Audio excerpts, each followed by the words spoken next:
L'accueil, ils arrivent en général frigorifiés et fatigués. Ils veulent une douche. On ne se connaît pas et il y a un moment de prise de connaissance. Donc en général, c'est tout de suite, on leur propose de prendre une bonne douche chaude et on a quelques vêtements qui sont prêts pour pouvoir leur mettre des vêtements propres.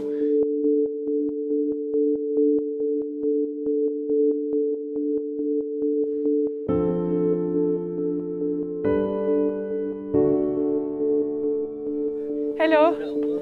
Hello. You speak English? Are you okay if she films? She films your face? You okay? Okay? No problem? Okay. Welcome. You come in?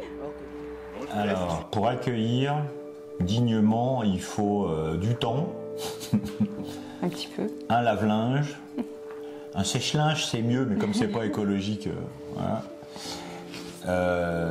Être capable de cuisiner, le wifi, et c'est tout.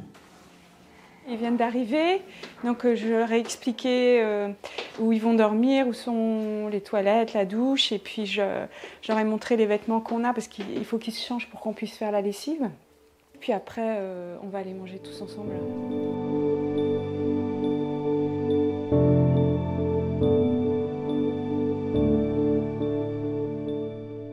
Ça va faire maintenant 2 ans et demi qu'on accueille.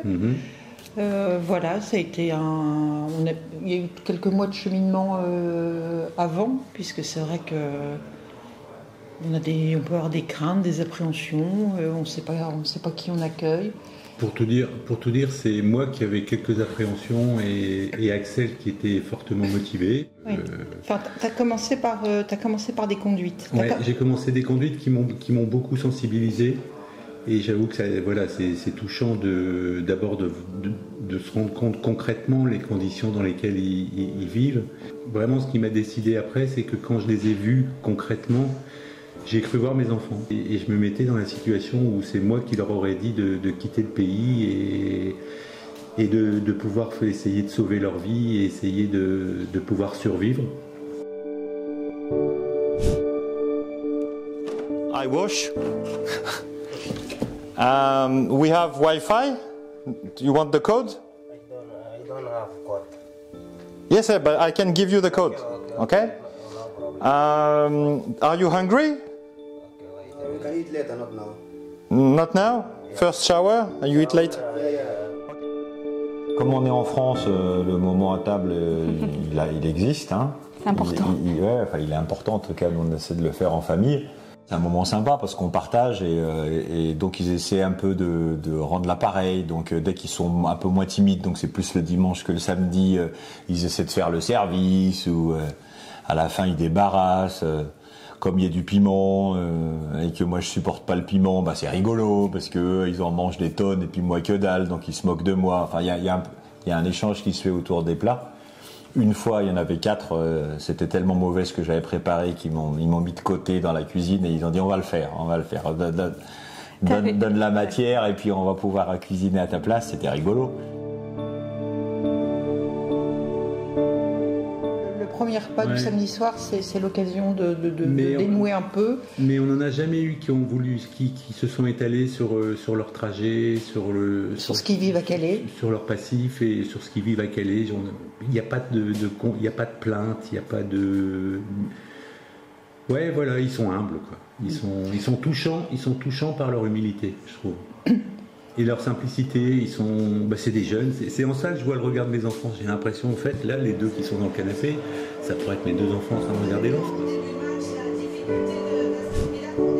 Ça fait 10 fois qu'on a des migrants, 15 fois, peut-être plus, j'arrive plus à compter, quoi. Voilà. Donc on en a une fois par mois, de toute façon. On a eu que des gens polis, charmants, enfin, il n'y a eu aucun abus, rien. Le sujet qui fait qu'on continue et qu'on se renforce et qu'on le fait de plus en plus, c'est pourquoi la France... le soi-disant pays des droits de l'homme s'occupe comme ça, enfin non, maltraite comme ça les gens qui arrivent à Calais. Ça c'est la honte quand même, quoi. Donc ça, pour nous deux, ça en rajoute sur le fait qu'on veut le faire. Mais au départ c'était juste, moi je savais pas qu'ils étaient maltraités comme ça. J'avais entendu parler de la jungle mais par la presse.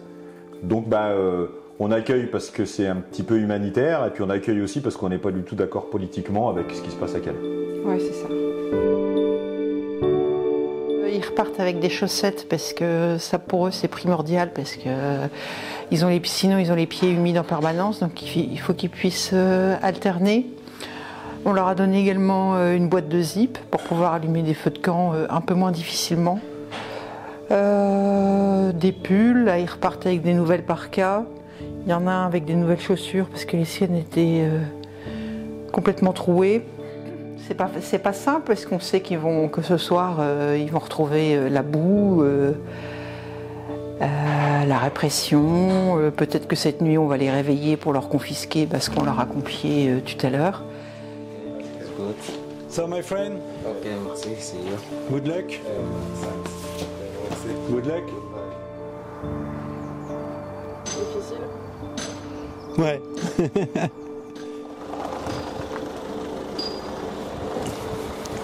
Bon, on espère qu'on les revoit plus ceux-là. Et qu'ils passent. Mais c'est ce que je leur disais, hein, c'est pas qu'on veut pas les revoir, c'est que si on les revoit pas, ça veut dire que C'est que c'est bon, c'est que c'est bon signe, ouais. c'est qu'ils ont eu, voilà, Exactement. ils sont allés au bout de leurs rêves.